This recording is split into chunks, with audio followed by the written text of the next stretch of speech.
The new season of Dystopian Wars scenarios has been released with a lot of new rules for landing vessels, finally rules for assaulting islands, and a ton of new stuff. Hello everyone and welcome for another video of Love and War Games. We are going to take a look today at the new Dystopian Wars Naval Operations Almanac for the season 2024-2025. And damn, there is a lot of things here. I'm a bit overrun right now, so I did not take a deep dive myself. So we'll discover it a bit together. As you can see, I'm still recording at the coffee break at work. Yeah, I'm basically working two jobs right now because I'm at two missions simultaneously. So I really don't have time anymore to make deep dives. I'm very sorry, but from what I've seen, it's very interesting. So I wanted to cover this as soon as possible, and not I don't know, this summer when I'm gonna be less overworked. So basically, what is going to be inside? There are going to be rules for different scenarios. First of all, rules on how to make a tournament. So this is very good for the people that make regular tournaments. I know in America, in Wisconsin, you guys make it regularly. There is also in Prague regularly.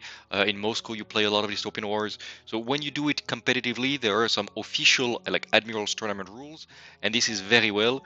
Um, I will not go too much in details of this because again, like there is I think a small percentage of the Dystopian Wars community which makes very structured tournaments. Like from what I see, it's a little bit like fun game in the sense like there is a lot of randomness in everything, in how you score, how you make sometimes spike of attacks and everything. It can be played as a tournament. I think it's quite nice and fun. In a mental wise, like in a little mental gymnastic to try to make lists that can adapt to every scenarios and everything. But I'm not sure it's the most competitive game. Like if you compare to Infinity, which is much more competitive, for example, it's much more structured, and uh, I see that games with a strong competitive communities are those with where you can control the randomness of the game and dice shuffling, which is not the case in Dystopian Wars. But it's very good that it's there, even if you don't want to make a very structured with like a Swiss ranking, a Paramount and everything, you can use this. You don't know what to play, you can just take this and you roll a couple dices and then you see which scenario you have. And this is already very, very fun. As you can see, when we started if you have the rule book, there used to be only 6 different scenarios. So the common encounters like oil fields, tempest, salvage rights, you know those by heart probably by now. There have been some new encounters with time that adds a little bit more interestingness. So that's not the right word, interestingness. Interest simply. I'm sorry. Too much coffee, not enough sleep. But now you have more things. You have landing encounters as well. Those I think we've seen them a little bit, but they were in preview or only for Warhost. But now they're officially there. And also you have merchant encounters. So those merchant ships that you've seen before, you can finally play them. And there's some specific scenarios where they can be neutral, they can be an ambush. So it's very nice to have official rules to play this. And as you can see, we went from 6 scenarios to 30, and this is already huge. Like it really, when I read them, and this is why I want to share with you, I really want to play this game again because of these new scenarios, because I read them and I'm like, oh my god, this is such, like it changes the entire meta. There are little conditions like meteorological impacts that change how some rules play, and it will change the whole meta, and I really think it's very nice to make it like this. Do note, as they say, that landing encounters and merchant encounters are outside of the normal rolling for a scenario because you need specific terrain for the islands and specific miniatures if you want a convoy of ships. So that's why they are not available for everyone, and those uh, 18 scenarios are there for whenever there is a normal game, regardless of what miniatures or what terrain you have. So there are things about the running order, how to make, like they make an example, how to register, the little report slip. Like it's actually very nice. Like I don't know who made this at War Cradle, but it's actually very, very cool. I mean, I just love this. They have a little tab already to count. Like perfect, amazing. Now we go to the part that interests us a bit more, how to integrate civilian vessels and the updated Fog of War rules. So Fog of War, if you remember the rules, it was present from the very beginning. It was one of the way to try to reduce lethality. How it works now, I will skip the old way, like let's forget about it. Now, everybody is in the Fog of War, turn 1, and when you shoot at a ship that is in the Fog of War, only explosives are counted. So that's crazy. So it means that you roll, you only keep the explosives, heavy hits and normal hits are discarded. Like they are like cancelled. That is insane. It's a huge, like it means if you spike, you're gonna spike hard, but there is a lot of chance that you will not do anything while you shoot at something in the fog of war. That is insane. There are a few ways to remove it. First of all, and that's a big one, to put an SRS token in base contact, so easy way to do it, or to be within 5 inches, because then you just see the guy. It would be weird to be able to board but not to shoot. And finally, and this is the interesting part, if a unit shoots with anything except torpedoes and bombs, then it's considered bloom, like you see it, like you see the light through the fog of war, and you don't have this negative bonus when you shoot at this guy because he has revealed himself. And this plays so many tricks, and there are so many ways to play around this. Of course, you want to have SRS in your list construction for any scenarios that includes fog of war. There are a few of them, and that's going to be really, really important. You're probably going to want to spread out your SRS to kind of cover the terrain and make sure you unfog everyone instead of making one big attack. And sometimes you will not want to shoot at all with your ship, maybe. And yeah, it's just going to be very fun. Of course, it gives a big advantage to the glass cannon ships. For example, the Scandinavians would love to play with fog of war scenarios because they don't mind not shooting at all from the whole game or only at point blank. This is very fine for them. But of course, if you play Crown with a full majestic gun batteries list, yeah, then it's going to be hard. But if you play Crown with full torpedoes, you're going to be very happy. So yeah, it's really impactful, and I really love it. It means that if you want to attack or make an assault against a civilian ship, you need to make a card as a valor effect, and it can be cancelled like any valor effect. So you can try to say like, okay, I want to attack this civilian convoy or ship of my enemy. You need to make a valor effect, otherwise it's not allowed to shoot at the guy. Like that's you cannot break the peace treaty. I think it's a very thematic rule, and it's very fun. Then the big one, and this is what we have all been waiting for. I mean, civilian merchant convoys is cool, for sure. We're also now waiting for, like, I don't know, pirate rules or NPCs and neutral faction that attack everyone. This we're waiting for. It's not there. But the rule that we've all been waiting for is how to land on islands. So if you've seen the beta, please bear with me because it has changed quite significantly since the beta. There used to be, okay, I will not mix up the players with how it was, but it was absolutely not balanced when I first read it.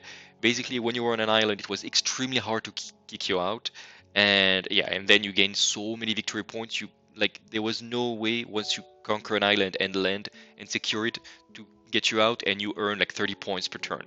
I exaggerate, barely, and it gave too much advantage to ships that could drop troops turn one. It was really warping the meta very strongly.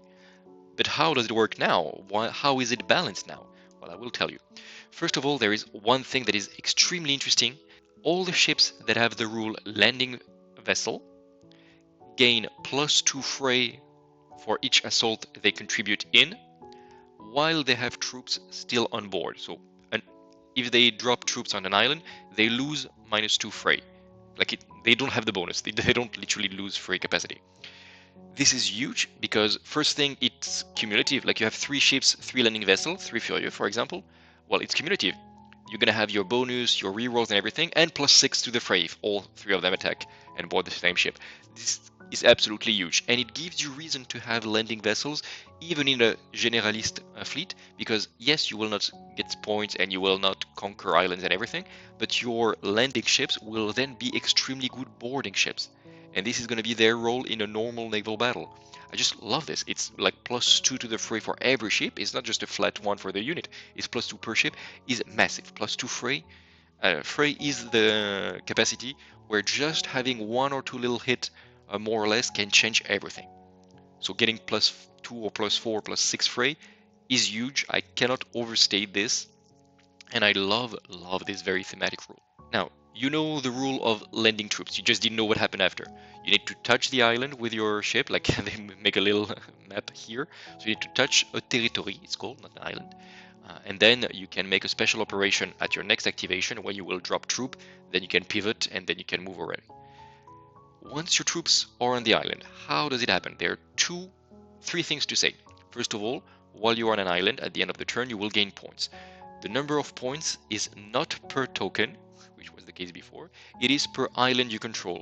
So on the different scenarios, they say usually, we'll take a quick look after, they will say you gain X points per island, or if you control more islands than your opponents, win Y number of points. Okay, this is the first thing.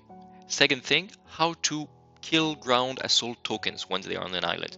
You can make a bombardment, and bombardments are the rules right here. How it works now is that it's an attack, like you can make as many attacks as you want, etc. It's a ranged attack, blah blah blah. Okay, very well. You cannot attack with submerged, yes, obviously. Now it works that you remove one ground token for every 5 hits. Okay, so you make 20 hits, 4 ground tokens are gonna get killed. You make, I don't know, 12 hits, 2 ground tokens are gonna get killed every 5. The part where it's fun is that we consider that if there are friendly and enemy ground assault tokens on the island, they're gonna be kind of like mixed up. It's very hard to make pinpoint accuracy, apparently. You can make sky fortresses, but you cannot pinpoint artillery, okay? How it's gonna happen is that every 5 hits, there's gonna be a ground assault token destroyed, but it's gonna be one for the enemy, then one friendly, one enemy, one friendly, etc., starting with the enemy. So if you make 5 hits, you kill an enemy token, great. If you make 10 hits, you kill an enemy and you kill a friendly. If you make 15 hits, you kill enemy, friendly, enemy. So you kill 2 enemies and 1 friendly. And it's gonna be like this ping pong system back and forth until we make all the hits. So there are really going to be some breakpoints.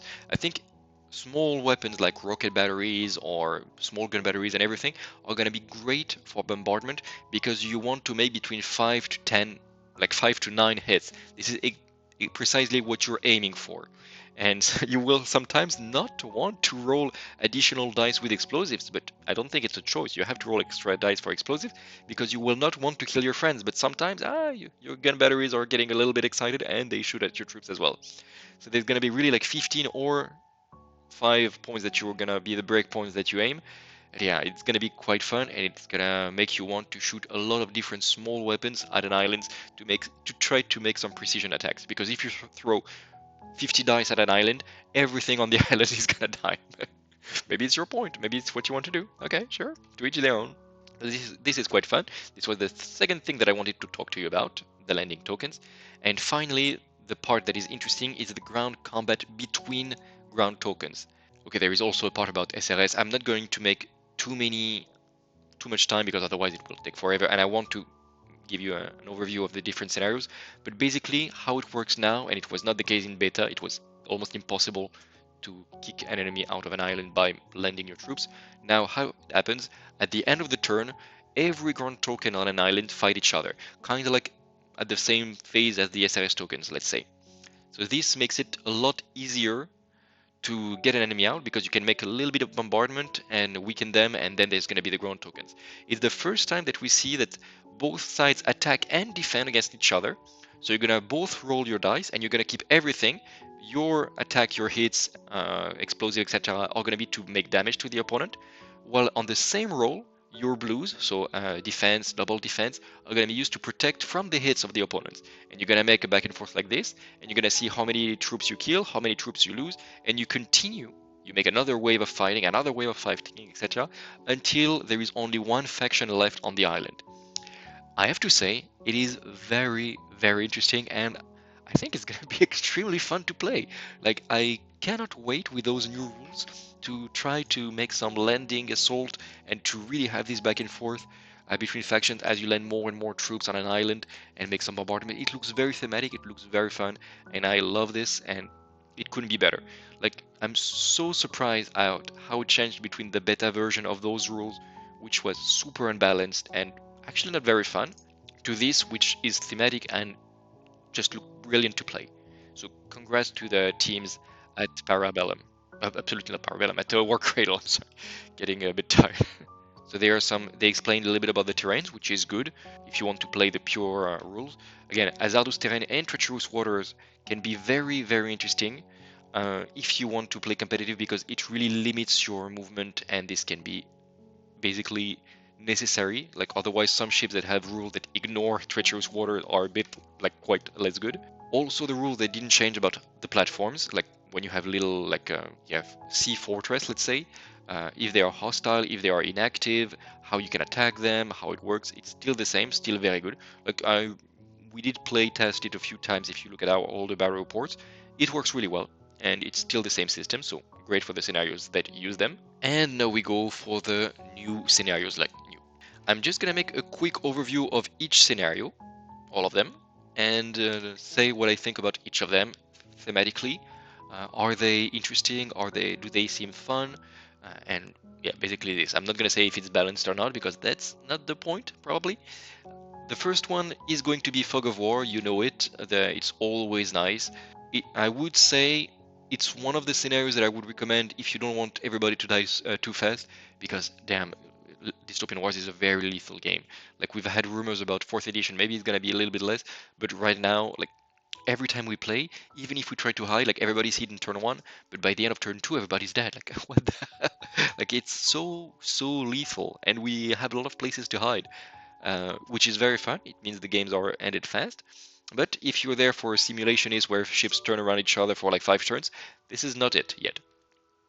So Fog of War, we've talked about the rules. Good, fun, basic scenarios. Hold at all cost. This is one of the very basic one.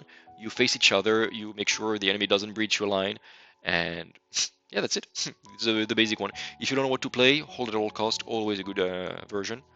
Silvage Right, I didn't read it back, but it's still the same, I think, as always.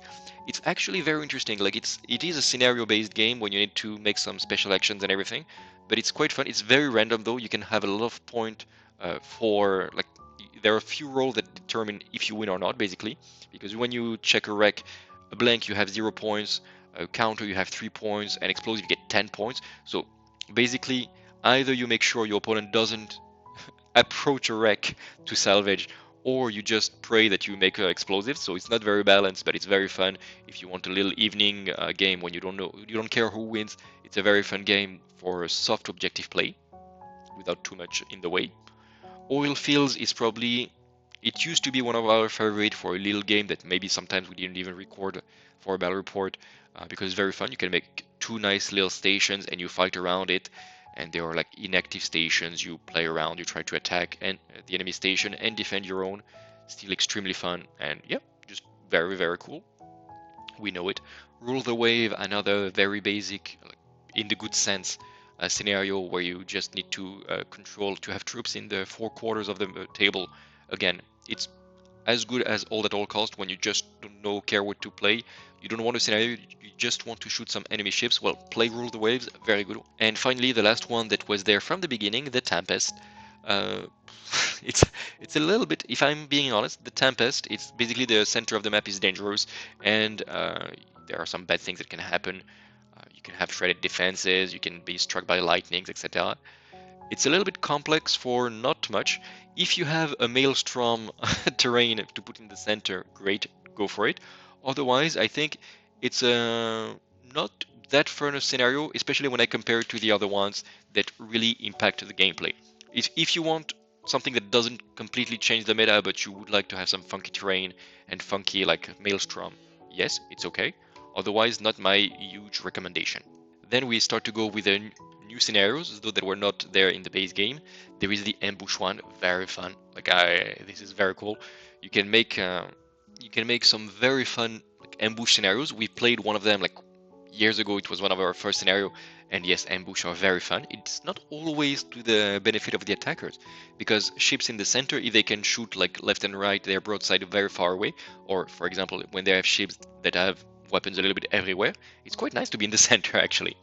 And here you gain some extra points depending on if you succeed in making assaults, counter assault, etc. So it's gonna be very brutal, very lethal, and this is again a scenario like typically everybody's dead by the end of turn two. I'm pretty sure of this. I don't see any rules that say like try to escape the table or anything, because yeah, this is typically the scenario where everybody dies, and you especially since you want to make boarding actions, and boarding actions are very lethal. Dance with the Devil. Well, this one is quite interesting. It's like you fight with each other and you want your models to stay alive by the end of the game. I never played this, and it seems very weird for me because you need to survive 5 turns, which means you need to play all the 5 turns. Okay, this can happen. But again, as I've said, the game is so lethal. nobody's gonna stay alive. Like, you're gonna table your opponent turn 3 maybe, even if you play defensively. Ali, turn 4. But I would say, like, if you play this, don't try to play for having battle ready models at the end of turn 5, because just play it for tabling your opponents as soon as possible, because you will not hide and survive 5 turns just from SRS tokens or everything. Like, I don't see anybody surviving 5 turns in this game. So maybe in another version, if they reduce lethality, it could be fun. For now, no, I just don't see it. Escalation is quite fun. This one, again, you have this very large deployment area. The thing that is very cool is that you can only deploy 1/3 of your troops in reserve. So there are some scenarios that allow more or less reserves. For example, the ambush, you cannot be in reserve at all. This one says only 1/3 of your force can be on the table and all the rest in reserve. So of course you're going to want a lot of strategic reserve, you're going to want a lot of faction battle fleets to secure your arrival on turn 2. And everybody's going to the center in these green areas because this is where you capture points. Make sure to well delimit this area, maybe with dice, maybe with terrain. Make sure that it's clear where is the capturing zone, because you score points at the end of each round. And again, everybody's in the center. Yes, it's gonna last a little bit longer because you have 2/3 of your fleet in reserve, so it delays a little bit the damage. But again, this is going to be extremely lethal because everybody's just charging point blank in the center of the map. Not many survivors for this one. The rescue is very interesting. It's a little bit of a variation. You have 3 wrecks. I would recommend using ships that are crashed on islands or this kind of thing. It could be very interesting. And you can go next to those wrecks, and the unit, the entire unit, if it's surface or skimming, may choose not to shoot at all and roll a little die. No, actually, if you refuse to shoot, you gain 5 victory points straight. Very good. Then you roll a die. On a blank, you remove the wreck, like there is nobody left. Otherwise, turn after turn, you can stay within 4 inches of the wreck and keep scoring. That is very fun. And the thing that makes it even more fun is, like, there is an enemy next to the wreck. If you shoot at the enemy that is just camping there and getting their victory points, every time there is an attack, you roll a die, and on a blank, the wreck is destroyed by the attack, or they're just collateral damage. So it can be fun. Like, if you see that you will not be able to get to this wreck and the enemy is just evacuating everyone and getting a lot of victory points, just make 10,000 attacks with small rocket batteries or the weapons you really don't care, and you really will launch a lot of dice for each attack, and you hope for a blank, so you will kind of kill the poor survivors, and you make sure the enemy doesn't score. So again, quite a nice and fun variation. The research station. This is, again, like, I can, as you can see, there is a lot of things, lots of rules. I don't want to spend 1 hour on this video, so let's keep a little bit, but it's, again, very fun. There is a station, everybody fights for this station. You can make an assault on the research station, try to hold this, who keeps it, and it's like one giant station in the middle, and everybody fights for it. Again, extremely fun. Do note that the station has weapons, so it can shoot around, and just, again, lovely. Like, this is very thematic. Is it balanced? I don't know. Is it gonna be until turn 5? No, because again, everybody charges in the center. But yeah, if you want just to add a little bit of spice in your scenario, play this. Just put a station in the center, and it changes the whole physiology of the game. Brilliant. The last one of the desperate encounters is the saber rattle. It's basically a very basic one where you just try to kill each other, but you put a lot of space between you and the enemy. As you can see, you deploy on this side, so you have only 4 squares between each other instead of 3. No, 4 is the same. Yeah, they're actually, yeah, it's true. If you play on 48 by 48, it doesn't change much, but the general idea is that you play saber rattle on a table of 48 by 72, and then it means there's going to be more space than usual between you and your opponent. So maybe this is one of the versions where you stay alive a little bit longer if you don't make specific list for this scenario. For example, full extreme range, SRS spam, etc. But if you have normal list for a tournament, for example, I think it's very good to have one saber rattle to kind of like give this opportunity to have a more relaxed thing. Maybe hide the scenarios for the players until the end, because otherwise they will try to put a lot of extreme range weaponries. But this is a scenario that I really like, and I think it's very fun, and it gives more this feeling of long, very thoughtful naval battle. When we play on this type of deployment, We've done a lot of scenarios like this in our battle reports, even if we didn't call it like this. It's always been very fun. Then in the perilous encounters, there is Live to Tell the Tale, where you can. It's quite complex. Like I don't think it's very fun. There is something where you can make retreats. Like you have damaged ships, um, like most of them are crippled or destroyed. You can try to get the survivors on the edge of the table and make a retreat. So it's quite fun. Like you want to be attacked but not to die.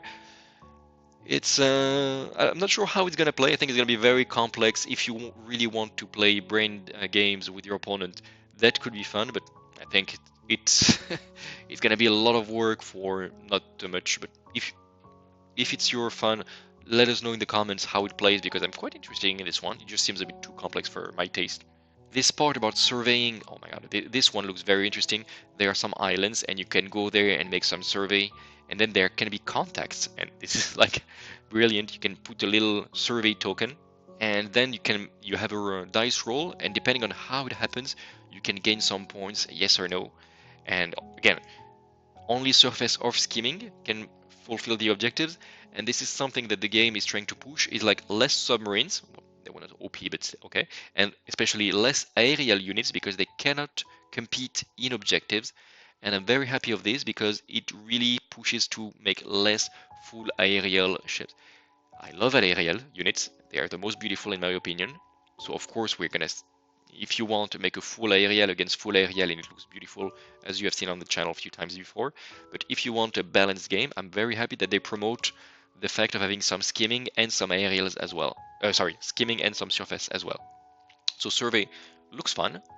The cyclone, okay, this one starts to be very, very interesting. First of all, look at the deployment. Like zone A is for one player, you have the whole stripe like this, and zone B is the attacking player, so it's quite a close range attack.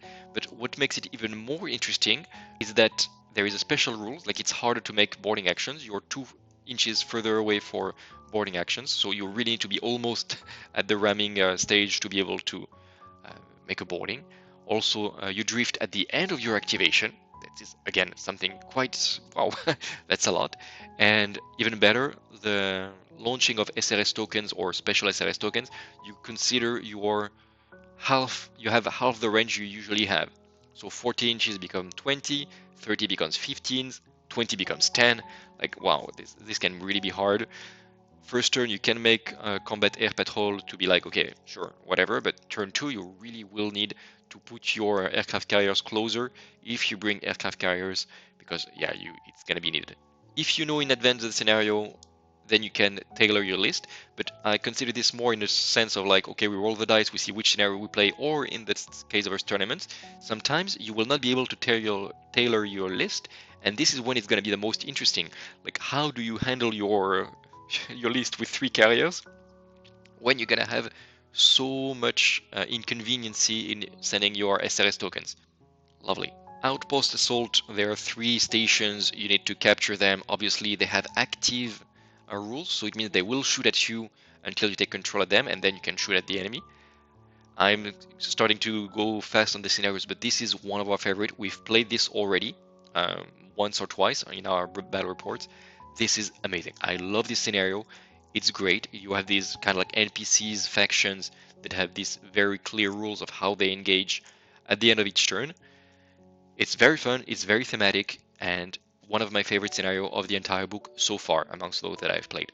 Outpost Assault, you do need some terrain specifically for this, but damn it, is it worth it. Then you have the big freeze. I like the little effect they put on the on the page.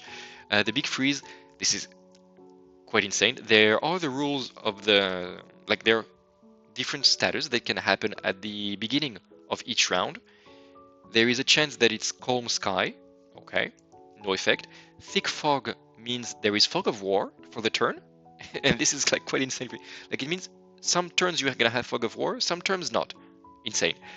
And the last thing that is, I absolutely love this, there can be a sudden freeze, and if this happens, there are 5 icebergs that pop up. Players take a turn to put them around.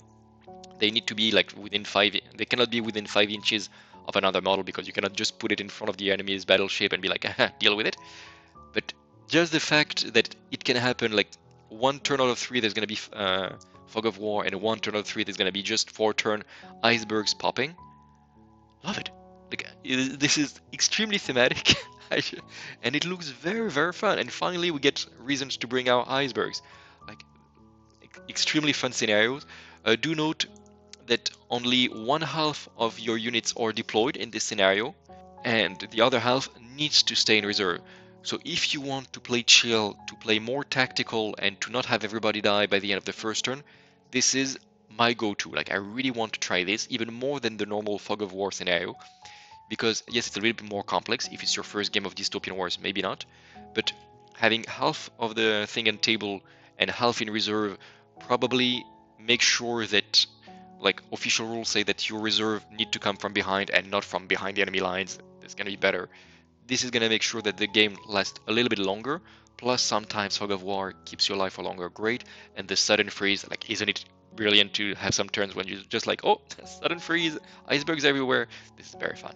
Last of the perilous encounter is the Eye of the Storm. So we have again the same rules as we've seen way earlier for the, what was the name? Eye of the Cyclone. What was the name? The one where you have this central area where there is a storm and a double drift and you can get a disorder. It's a little bit less strong here, and there is this funky deployment way. And no, I've been reading this absolutely wrong. Sorry guys, let's go back. This is this is the Fortnite scenario or Warzone for Call of Duty. Like the idea here is that there is a storm zone starting at round 2, 12 inches from each side of the terrain. And if you start in there, you gain a disorder, and then it gets bigger and bigger and bigger until only the center is safe from the storm. This is absolutely the Fortnite scenario. Oh my god, who got this idea? Yeah, they thought like the game is not lethal anymore. We're just gonna push everybody to just go in the center. Again, Scandinavians will love this. People with extreme range not. But it's fun that it can be a scenario that is randomly pulled in a scenario pack. Like the fact that you might be pushed toward the center. This is exactly the opposite of Saber Rattle. You need to be ready to for very point blank engagement starting on turn 2. Love that there is so much. Again, like this almost makes me want to organize a tournament. Like so many different ways and different scenarios that will really test your skills as a commander to make a balanced list and not a skew list of full artillery or full boarding or whatever, and to adapt to each scenario. Lovely. And then we reach finally the different landing encounters.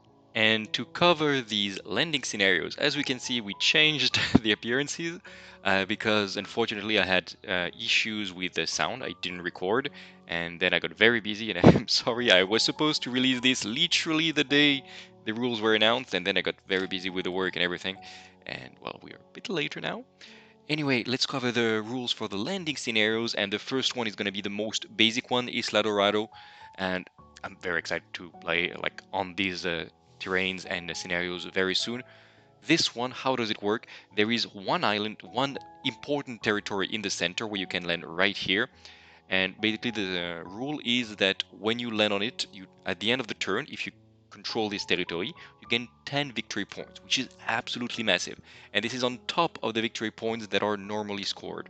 Uh, this means that, yeah, you gain 12 victory points. Like it's really like killing enemies and flagships and cruisers, and even trying to do the objectives on the cards is much less important than capturing this. A single turn capturing the central objective is worth more than probably all the cards you could score over the course of the game.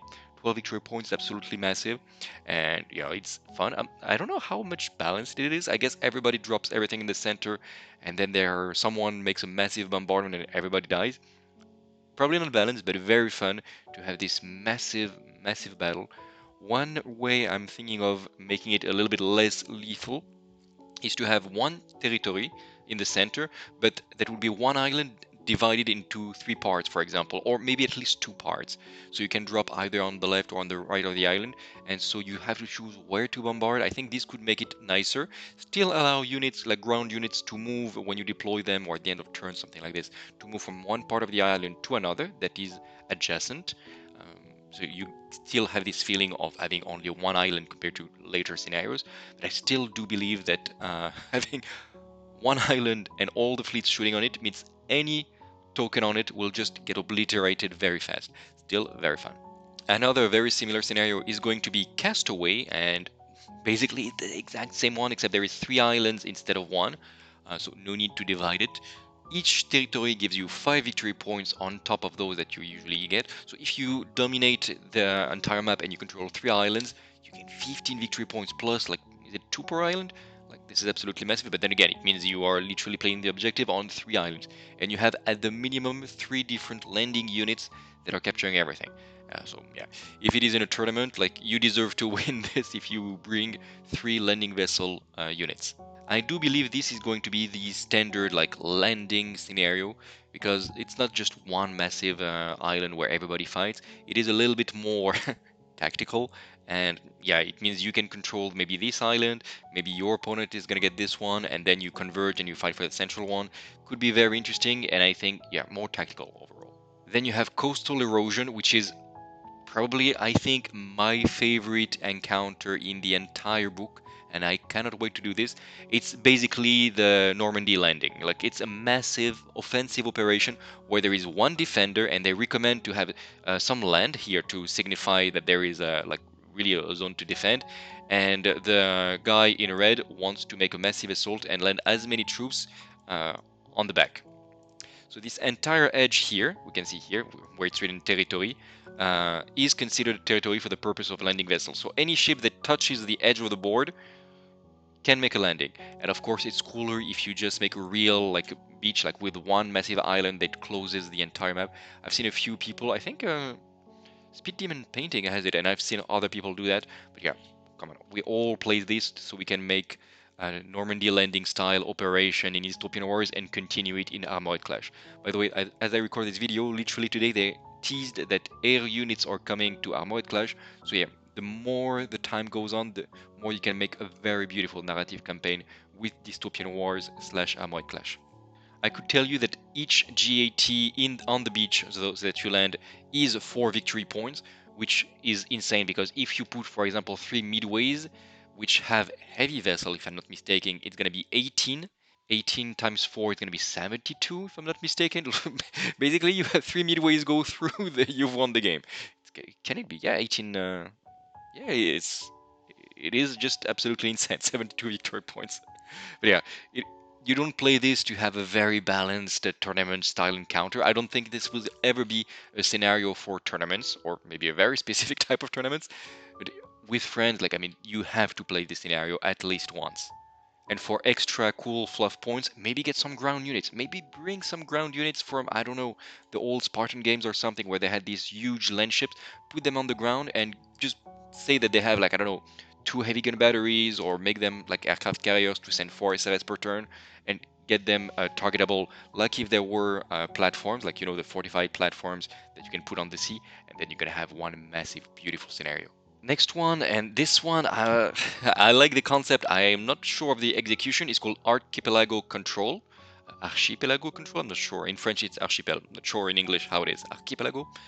This one, there are 5 territories that you fight for. So, of course, those on your side are probably going to be fortified very fast. There's going to be a huge fight in the middle, and then you're going to try to find a way, maybe with aerial, maybe something in reserve, to hunt the territories in your opponent's way.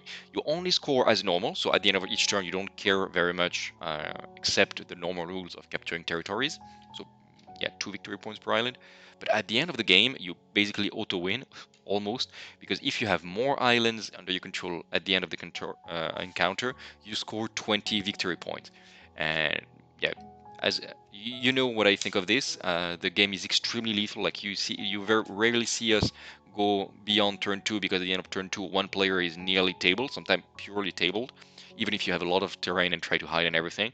But the cool thing is that if you're tabled, technically what happens is that your opponent gains something like 10 victory points, which usually is massive. But here, if you control most islands and you don't care, you charge and you just ram and get some points of damage to make sure your opponent finishes you off, you can die, and if you control more islands, you have a differential between the 10 victory points of your opponent and your plus 20 points for the island. You you gain plus 10 points. So you basically win even if you get tabled. And in this sense, it is quite fun. But yeah, your opponent will just make sure you don't suicide yourself, and he will leave you a couple frigates while he takes back the island, and then he will shoot you down. But still, I like this part of the scenario. I don't think it's very playable, and it will see much play compared to the other ones, but it's still fun that it exists. Treasure hunt is where it starts to be a little bit complicated. So there are 3 islands in the middle, a little bit like Castaway, a little bit like this one, except what happens, and I will zoom literally here so you can see, points as normal for capturing islands, and during check for victory, so at the end of each round, you roll 1 action die, 1 die for each token on the territory you control. So you remember at the end everybody fights. If you at the end of the big ground battle your units are surviving and thus you control the territory, you roll as many dice as you have surviving units. And then if you have any exploding heads, any at all, then you found the treasure on the territory. You gain 10 victory points straight away, and that's it. The treasure is gone. Like you have the artifact, whatever you call the treasure, you have the stuff, and you keep, of course, scoring 2 victory points per turn, but still the treasure is gone. And I think it's very fun.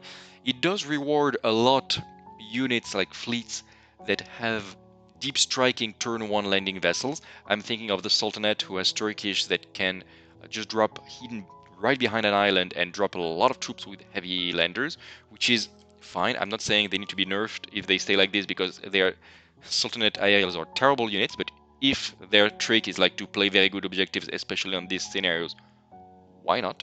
And yeah, it might even be, I'm not sure if it's more interesting than Castaway, because it rewards different types of fleets, but if you make a tournament and you're like, okay, we make a few scenarios and you want to change, I think it could be fun to have both Castaway and Treasure Hunt in the same thing, and then maybe Archipelago Control. And if you have a last one to put, yes, you can put the central one, Isla Dorado. Dorada? Isla Dorado, okay, I'm sorry. I'm very bad with my Spanish. I never learned Spanish. My bad. So yeah, Treasure Hunt, another very fun scenario. New recruits, okay, this one is very complex for not much. I don't really like it very much, so I will go fast. I will zoom if you want to stop and check. It's a little bit like Treasure Hunt, like if you control a territory at the end, if you have any survivors, you again roll a die for every ground token, and then if it works, if you have any hit, heavy hit, explosive hit, you are considered to have mustered recruit, and then you can basically abandon the territory, like you put it on a unit that can pick up the recruits, and you score 10 victory points. You remove your troops from their territory once per game, kind of like the island thing. But again, it's already with 5 territories. It's complex for, I think, not much. I guess it's super tactical, and if you really want to break your head around a scenario, that could be a good idea. But I'm not a huge fan of it, I'm being honest.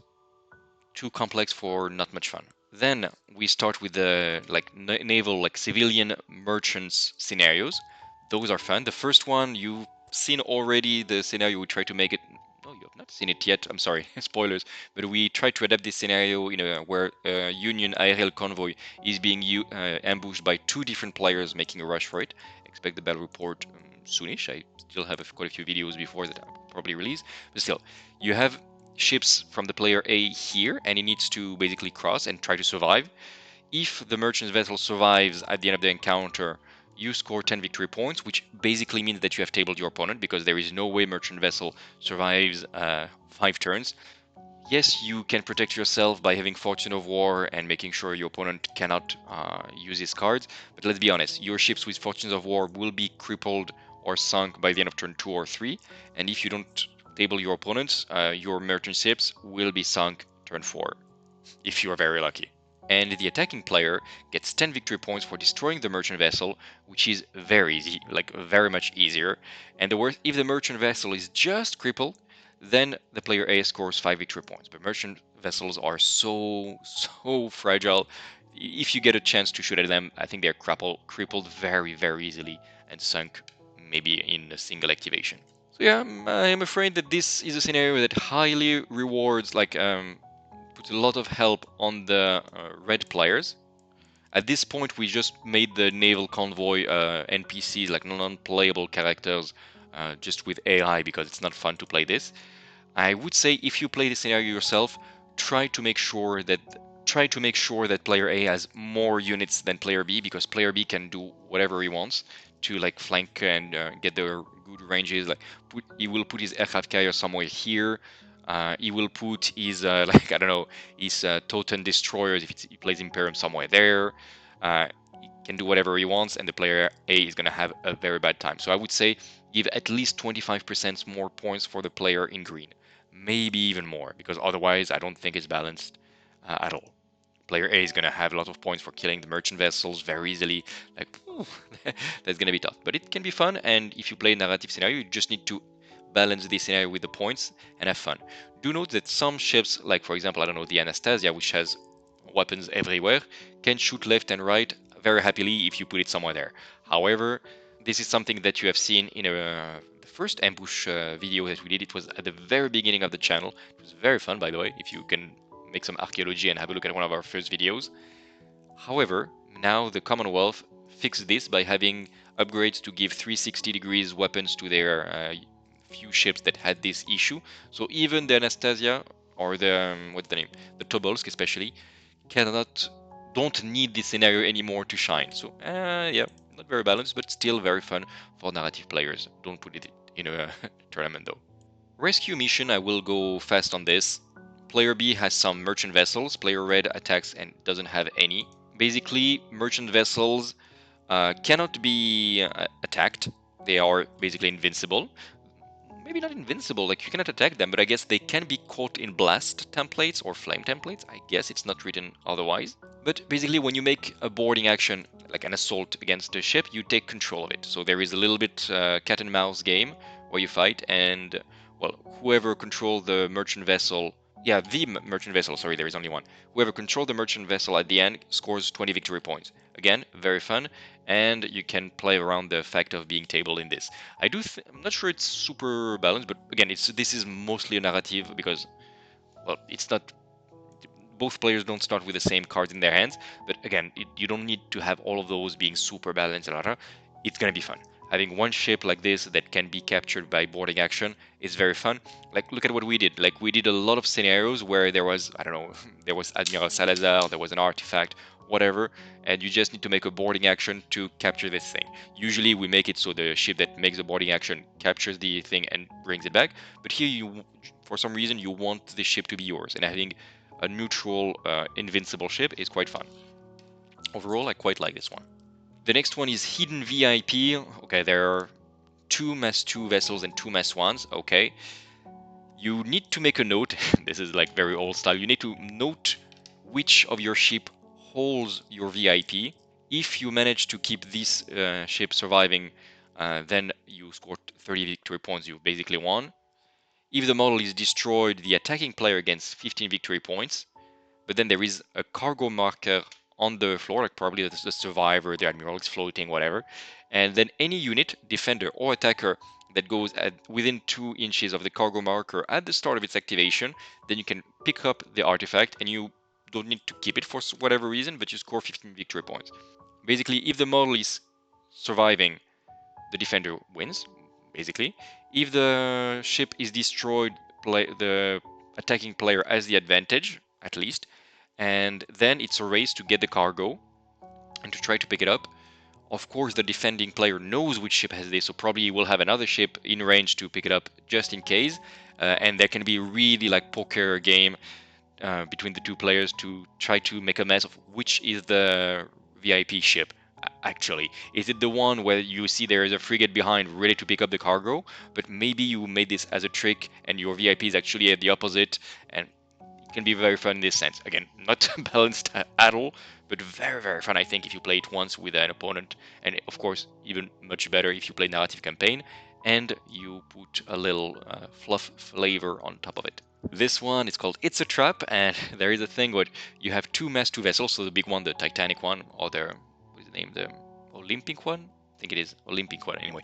This scenario has a little twist in the sense that one of the 2 merchant vessel, you can reveal it at some point, like you need to write it down on a piece of paper, and it's actually a trap variant with weapons, and then you're like, oh my god, how powerful is it gonna be?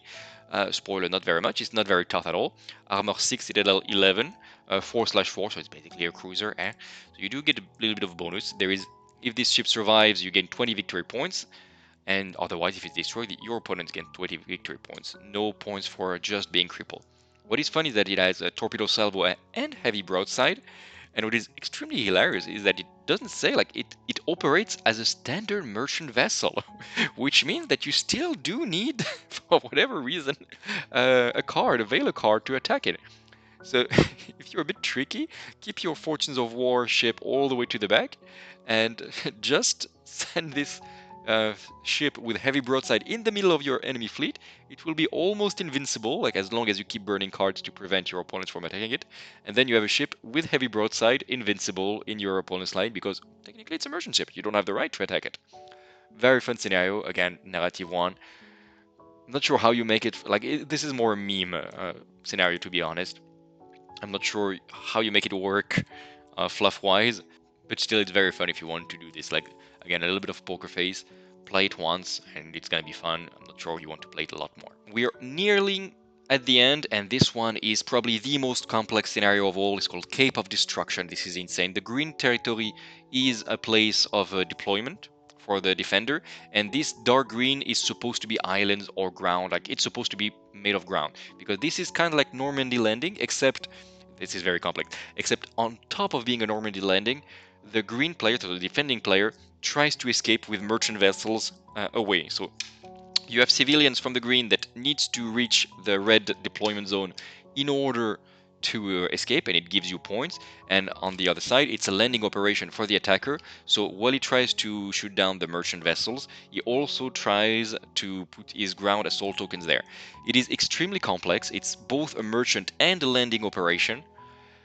You cannot make more complex than this, except if you start to make some archipelagos with treasures around. But at this point, what the hell?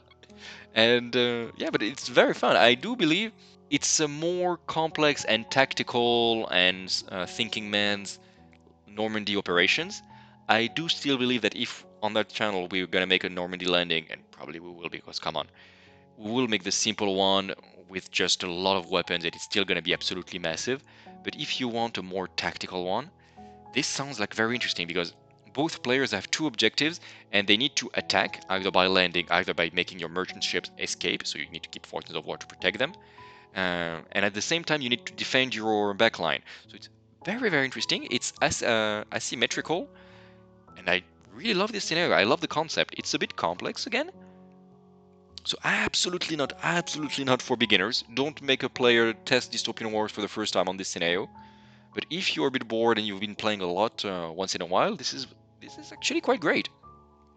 If you make a narrative tournament and you have some landing scenarios, some merchant scenarios, etc., this could be the best scenario, either to begin, because people are still fresh and they are have their full mental capacity, either on the last day, like you make two scenarios on Saturday and one huge Cape of Destruction on Sunday, and then you have this massive battle, and it could be very fun.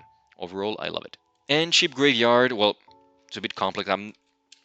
I don't see why you would use this ship graveyard instead of the scenario that we see in very much at the beginning, where you have the scenario of just picking up ruins and little points of interest. I forget, but you know the one. It's been there since the beginning.